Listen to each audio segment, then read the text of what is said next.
नमस्कार, मी आकांक्षा जालना बातमीपत्रामध्ये तुमचं स्वागत करते।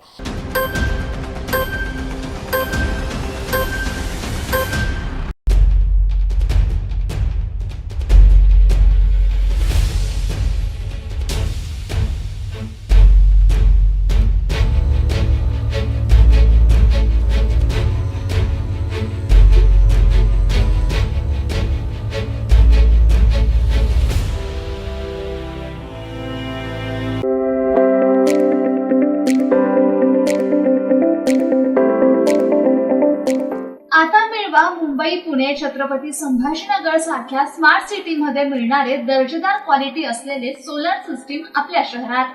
आरोही सोलर पॉवर आणि वॉटर हीटर ग्राहकांना घरपोच सर्वात स्वस्त सोलर सिस्टम स्थापित करून देणारी नामांकित कंपनी। आमची वैशिष्ट्ये: महावितरणच्या घरगुती ग्राहकांसाठी शासकीय योजनेतून सबसिडी, आता घरीच वीज तयार करून महावितरणला वीज विकण्याची सुवर्ण संधी, छतावरील सौर ऊर्जा पॅनलद्वारे वीज निर्मिती आणि वीज बिल शून्य, विविध बँकांकडून सवलतीच्या दरात कर्जाची व्यवस्था, प्रथम नोंदणी प्रथम प्राधान्य, 3 किलो वॅट पासून 10 किलो वॅट पर्यंत सोलर पॉवर सिस्टम उपलब्ध। आमचा पत्ता: आरोही सोलर पॉवर आणि water heater, green energy solution, Mantha Ambad bypass, Krishna mall समोर, Krishnakunj colony, shop number 1, Jalna. संपर्क: श्री अतुल देशमुख, 8888555525 आणि रवी तौर 9022952215। क्रिकेट खेळताना मैदानावर हार्ट अटॅक येऊन तरुणाचा मृत्यू झालाय। विजय पटेल या मुंबईमधील 32 वर्षीय तरुणाचा जालन्यात ग्राउंडवर दुर्दैवी मृत्यू झाला। एका चेंडूवर सिक्सर मारताच तो मैदानावर कोसळला होता। जालना शहरात आयोजित करण्यात आलेल्या क्रिकेट स्पर्धेमध्ये क्रिकेट खेळताना एका 32 वर्षीय तरुणाचा हृदयविकाराच्या झटक्याने ग्राउंडवरच मृत्यू झाल्याची घटना घडली आहे। विजय पटेल असं मयत तरुणाचं नाव असून आज सकाळी शहरातील फ्रेझर बॉयज या मैदानावर ख्रिसमस निमित्त आयोजित करण्यात आलेल्या क्रिकेट स्पर्धेदरम्यान बॅटिंग करताना या तरुणाला हृदयविकाराचा तीव्र झटका आला आणि तो जागेवरच कोसळला। आयोजकांनी या तरुणाला दवाखान्यात नेलं असता डॉक्टरांनी त्याला तपासून मृत घोषित केलं। या घटनेमुळे जालन्यात क्रीडाप्रेमींनी हळहळ व्यक्त केली आहे।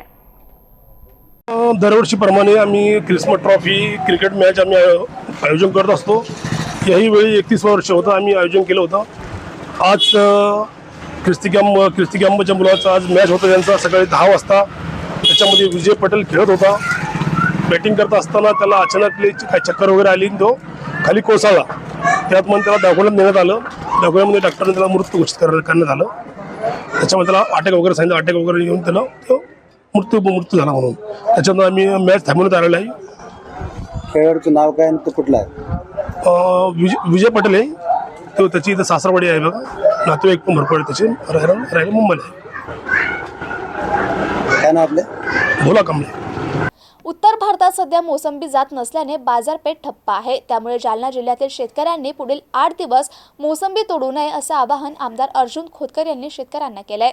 हो साहेब, परवा मला पण नाशिक जायचं। मग तुम्ही 6 तारखेला? हो, 6 चालेल। बरं, आता कृषी मंत्री म्हणून माझी पहिली मागणी तुमच्याकडं बोला की काय झालं, जालना हे मोसंबीचं हब आहे। बर आणि आता उत्तर भारतामध्ये प्रचंड कडाक्याची थंडी असल्यामुळे मार्केट नाही, तर देशात कोणत्या भागामध्ये मोसंबी जाऊ शकते बर ते एकदा तुमच्या अधिकाऱ्याला सांगा ना, कारण की इकडं मातीमोल भावाने मोसंबी चालली, म्हणजे रस्त्यावर लोक फेकून द्यायला लागलेत। तर थोडासा तुम्हाला निर्णय घ्यावा लागेल काहीतरी विचारून। आजच माहिती घेतो। आज सचिवांना बोला, तुमच्या कमिशनरला बोला, आणि मग देशात उत्तर भारताच्या ऐवजी दुसरं दक्षिण भारतात कुठं पाठवतो ते पहा। ठीक आहे, ओके, थँक्यू। जालना जिल्ह्यातील शेतकरी मोसंबीचे मोठ्या प्रमाणात उत्पादन घेतात, त्यामुळे जालना जिल्ह्यात मोसंबीची मोठी बाजारपेठ आहे। मात्र गेल्या काही दिवसापासून उत्तर भारतात जाणारी मोसंबी ठप्प झाली आहे, त्यामुळे जालन्यात मोसंबीचे भाव गडाडले आहेत। त्यामुळे आमदार अर्जुन खोतकर यांनी कृषी मंत्र्यांशी संपर्क करून ही समस्या कानावर टाकली आहे। येत्या 8 दिवसात ही समस्या सुटू शकते, त्यामुळे शेतकऱ्यांनी पुढील 8 दिवस मोसंबी तोडून बाजारात आणू नये असे आवाहन आमदार अर्जुन खोतकर यांनी केलंय। 7 दिवस मार्केट मोसंबी हा जो निर्णय बाजार समितीने घेतला तो शेतकऱ्यांच्या हितासाठी निर्णय घेतलेला आहे, कारण की बाजार आज भाव या ठिकाणी मोसंबीला नाहीत, कारण त्याचे उत्तर भारतामध्ये प्रचंड कडाक्याची थंडी पडलेली आहे। मोसंबीला उठाव नाही, व्यापारी कोणी घेऊन जायला तयार नाहीत। मग अशा परिस्थितीमध्ये शेतकरी जर बाजारामध्ये मोसंबी घेऊन येईल तर अत्यंत पडलेले दर किंवा त्याला उठावच नसल्यामुळं कोणीही विकत घेणार नाही आणि शेतकऱ्यांचा माल खराब होईल या उद्देशाने आम्ही शेतकऱ्याला आगाऊ सूचना केली की 7 दिवस अजून माल घेऊन येऊ नका. मी आत्ताच राज्याचे कृषीमंत्री माननीय कोकाटे साहेब यांना फोनवरती बोललेलो आहे. उत्तर भारतामध्ये मोसंबी जात नसेल तर मग दक्षिण भारत किंवा इतर भागामध्ये मोसंबी सरकारला पाठवता येते का या संदर्भातलं मी आत्ता माननीय कृषीमंत्री महोदयाशी बोलणं झालेलं आहे. त्यांनी सांगितलं की ताबडतोब मी कमिशनर आणि माननीय सचिवांशी या संदर्भात बोलतो आणि तातडीनं काहीतरी विल्हेवाट लावतो. फक्त मोसंबीच मार्केटचं आहे की इतर मार्केटचं? नाही, फक्त मोसंबी मार्केट, मोसंबीचेच भाव घडलेले आहे. शेतकऱ्यांना काय आवाहन करणार? शेतकऱ्याला सांगतो की 8 दिवस तुम्ही माल घेऊन येऊ नका, माल तोडूही नका आणि 8 दिवसानंतर परिस्थिती सुधारेल त्यावेळेस तुम्ही माल घेऊन या. स्वागत आहे. जालना शहरातील जुना मुंडा परिसरात व्यापाऱ्याला अडवून 12 लाखांची बॅग लंपास करणाऱ्या 5 चोरट्यांना स्थानिक गुन्हे शाखा पोलिसांनी बेड्या ठोकल्यात. त्यांच्या ताब्यातून 6 लाख रुपये रोख पोलिसांनी जप्त केले. विशेष म्हणजे यातील 2 चोरटे हे 31st साजरी करण्यासाठी गोवा येथे जात असतानाच त्यांना बेड्या ठोकण्यात आल्यात.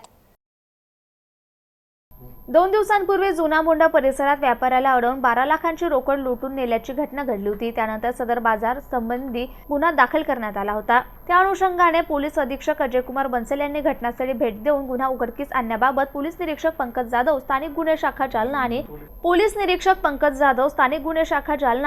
निरीक्षक संदीप भारती यांना सूचना दिल्या होत्या. त्या अनुषंगाने 2 पथके स्थापन करून गुन्ह्यातील अज्ञात आरोपींचा शोध घेत असताना गुप्त बातमीदारामार्फत माहिती मिळाली की सदरची जबरी चोरी ही मानदेऊळगाव तालुका जिल्हा जालना येथील गोपाल गणेश गायकवाड, सुनील महादू पवार यांनी त्यांच्या साथीदारांच्या मदतीने केली. 29 डिसेंबर रोजी तांत्रिक विश्लेषण आणि गोपनीय माहितीच्या आधारे गोपाल गणेश गायकवाड आणि सुनील महादू पवार यांचा शोध घेत असताना ते गोवा येथे 31 डिसेंबर साजरी करण्यासाठी जात असल्याची माहिती मिळाली आणि ते राजूर भोकरदन रोडने क्रुझर गाडीने जात असल्याचे दिसून आल्याने त्यांचा पाठलाग करून अत्यंत शिताफीने ताब्यात घेऊन त्यांच्याकडे गुन्ह्याच्या अनुषंगाने विचारपूस केली असता त्यांनी गुन्हा केल्याची कबुली दिली. त्यानुसार त्यांच्याकडून जबरी चोरी झालेल्या रोख रकमेपैकी 5,50,000 रुपये रोख रक्कम आणि सोन्याचे दागिने, 1,10,000 किमतीची एक गुन्ह्यात वापरलेली मोटरसायकल, 20,000 रुपये किमतीचे आरोपींचे 2 मोबाईल असा एकूण 6,30,050 रुपयांचा मुद्देमाल जप्त करण्यात आलाय आणि सदर गुन्ह्याचा पुढील तपास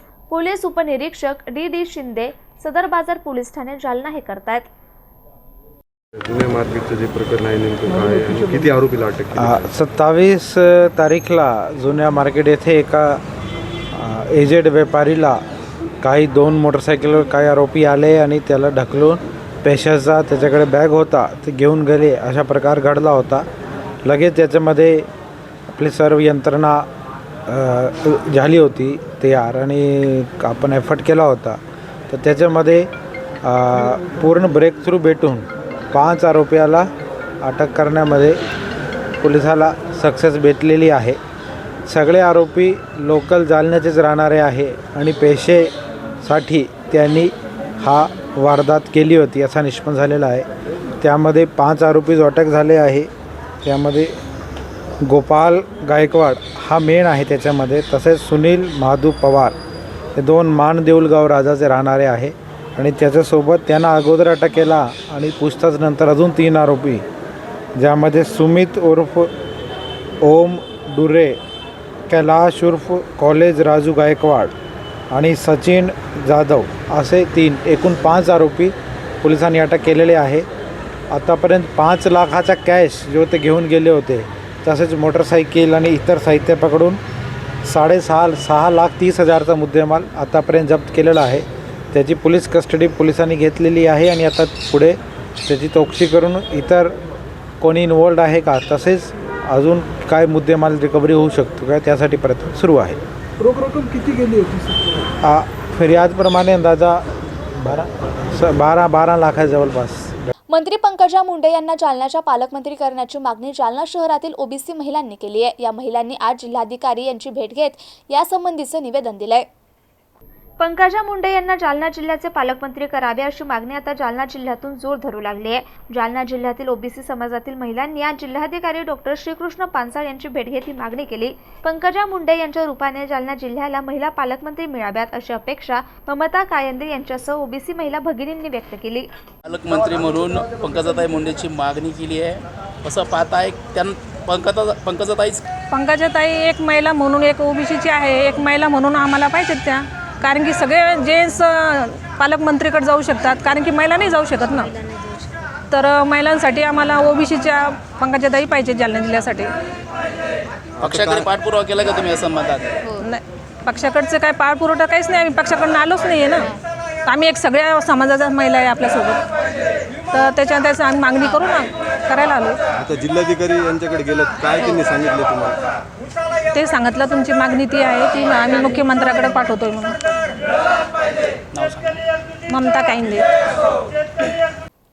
जालन्यात अल्पवयीन मुलीवर परप्रांतीय नराधमाकडून लैंगिक अत्याचार झाल्याचा धक्कादायक प्रकार समोर आलाय. या प्रकरणात कदीम जालना पोलीस ठाण्यात गुन्हा दाखल करण्यात आलाय. कदीम जालना पोलीस स्टेशनच्या हद्दीमध्ये काल एक गुन्हा झाला असून एका अल्पवयीन मुलीवर लैंगिक अत्याचार करण्याचा गुन्हा असून त्यामध्ये परप्रांतीय आरोपी निष्पन्न झाला असून या आरोपीला ताबडतोब अटक करण्यात आली असून पोस्को कायद्यानुसार वेगवेगळ्या गुन्ह्याची कलम या गुन्ह्यातील आरोपीवर लावण्यात आले असून या गुन्ह्याचा सखोल तपास सुरू असल्याचे उपविभागीय पोलीस अधिकारी अनंत कुलकर्णी यांनी माहिती देताना सांगितले. प्रकरणामध्ये काही गुन्हा दाखल झाला? हां, कदीम जालना पोलीस स्टेशनच्या हद्दीमध्ये काल गुन्हा दाखल झालेला आहे. एका अल्पवयीन मुलीवर लैंगिक अत्याचार केल्याचा गुन्हा आहे. त्यामध्ये परप्रांतीय आरोपी निष्पन्न झालेला आहे, फरशी काम करणारा. तर आरोपी निष्पन्न झाल्याबरोबर आपण आरोपीला अटक केलेली आहे आणि गुन्ह्याचा तपास आज सुरू आहे. कोर्टासमोर हजर करणार आहोत आज आपण आरोपीला. आणि मुलीच्या फिर्यादीवरनं लैंगिक अत्याचाराचे आणि पोक्सो आणि अनुसूचित जाती जमाती अत्याचार प्रतिबंधात्मक कायदा असा गुन्हा दाखल आहे. आरोपी अटक असून पुढील तपास आम्ही सुरू केलेला आहे. ऊस उत्पादक शेतकऱ्यांना FRP प्रमाणे दर देण्यात यावा यासह विविध मागण्यांसाठी आज सकल शेतकरी बांधवांच्या वतीने जिल्हाधिकारी श्रीकृष्ण पांचाळ यांच्याकडे निवेदन देण्यात आलंय. ऊस उत्पादक शेतकऱ्यांना FRP प्रमाणे दर देण्यात यावा यासह विविध मागण्यांसाठी आज सकल शेतकरी बांधवांच्या वतीने जिल्हाधिकारी श्रीकृष्ण पांचाळ यांच्याकडे निवेदन देण्यात आलंय. सन 2024-25 हंगामकरिता शासनाने 10च्या साखर कार्यास प्रति टन 3400 FRP दर जाहीर केला असून त्या दराने प्रत्यक्ष शेतकऱ्यांना एकाच हप्त्यात बिलाची रक्कम देण्यात यावी. ऊस उत्पादक शेतकऱ्यांना सहकार विभागामार्फत रासायनिक खते उपलब्ध करून देण्यात यावी. जिल्ह्यात ऊस मुबलक असताना इतर कार्यक्षेत्राच्या बाहेरून कारखानदारांनी घेऊ नये. सन 2023 विसरती फळ पीक विमा वाटप ट्रिगनुसार भरपाई न दिल्यामुळे संबंधित कंपनीवर कारवाई करून शेतकऱ्यांच्या हक्काचे विमाची रक्कम तात्काळ देण्यात यावी.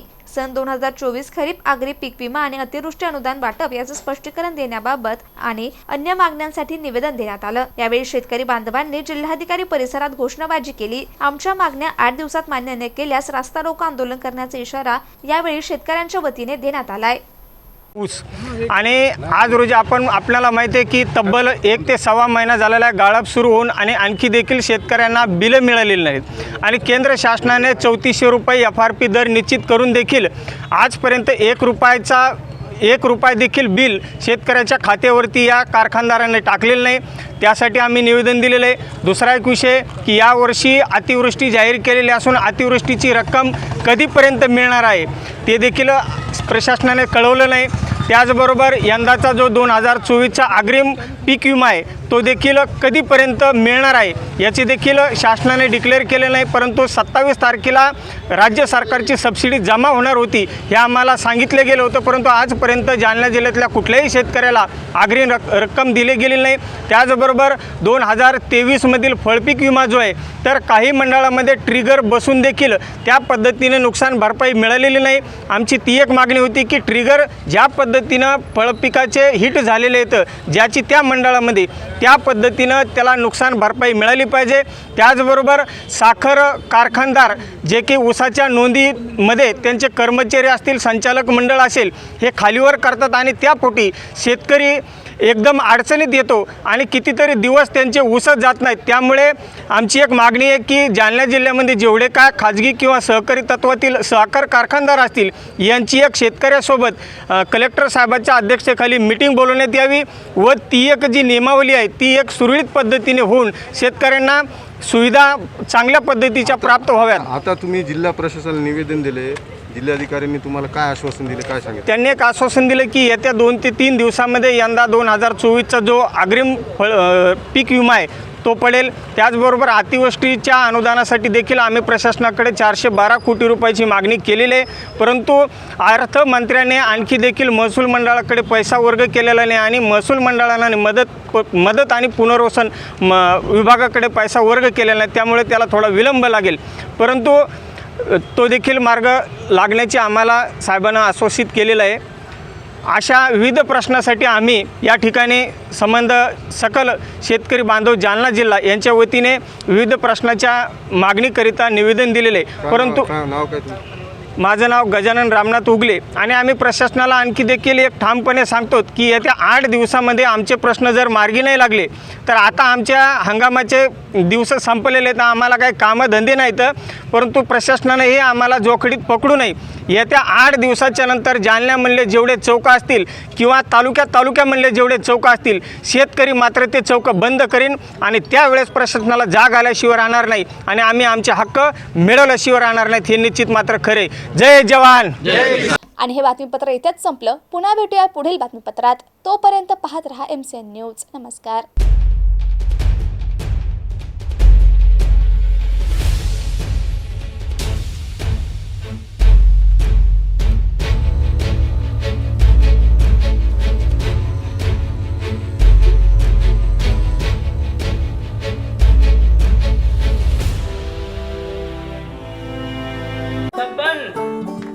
आपको कलेक्टर साहिबा के हाथों से इनामी घर मिल रहा है. आपका घर बहुत सुंदर होगा ना? अरे नहीं बेटा, हम तो बहुत छोटे आदमी हैं। चाचू डोंट वरी, मैं बड़ी होकर आपके लिए और सबके लिए मजबूत और सुंदर घर बना के दूंगी. कालिका सरिया लाना मत भूलना. कालिका TMT सरिया कंक्रीट से करे मजबूत जोड़ और भूकंप संग आग से लड़कर घर को दे दीर्घायु.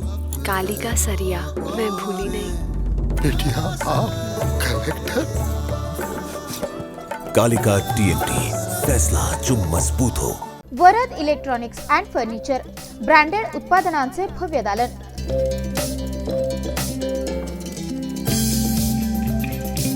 आमच्याकडे AC, fridge, LED, washing machine, deep fridge,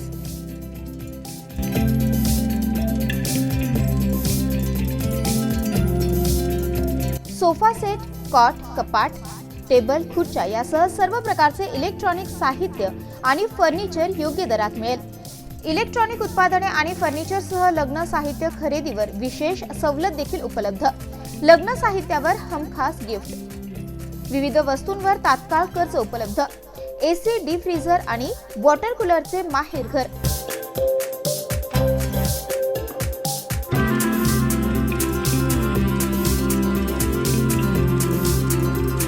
आमचा पत्ता plot number 58, Shivshakti green city, Mhasoba मंदिराच्या बाजूला, नीलम टॉकीज जवळ, स्टेशन रोड, जालना. संपर्क 9422725920 किंवा 9552774202. गायत्री लॉन्स जालना. जालना शहराच्या मध्यभागी असलेले सुप्रसिद्ध लॉन्स. वाढदिवस असो वा लग्न सोहळा यासाठी शहरातील भव्य निसर्गरम्य वातावरणातील एकमेव ठिकाण. उपलब्ध सुविधा, प्रशस्त डोम हॉल, मुबलक पाणी उपलब्ध, पार्किंग साठी स्वतंत्र व्यवस्था, स्पेशल मीटिंग आणि कॉन्फरन्स हॉल, 15,000 स्क्वेअर फुटामध्ये प्रशस्त गार्डन, वधूवरांसाठी स्वतंत्र रूम, वऱ्हाडी मंडळींसाठी प्रशस्त हॉल, सर्व सोयी सुविधांयुक्त असलेले गायत्री लॉन्स. बुकिंग साठी आजच संपर्क करा. बबनदादा सो संपर्क क्रमांक 9317263777 किंवा 9561443777. तर आपल्या शुभ कार्यासाठी संपर्क करून नक्की बुकिंग करा.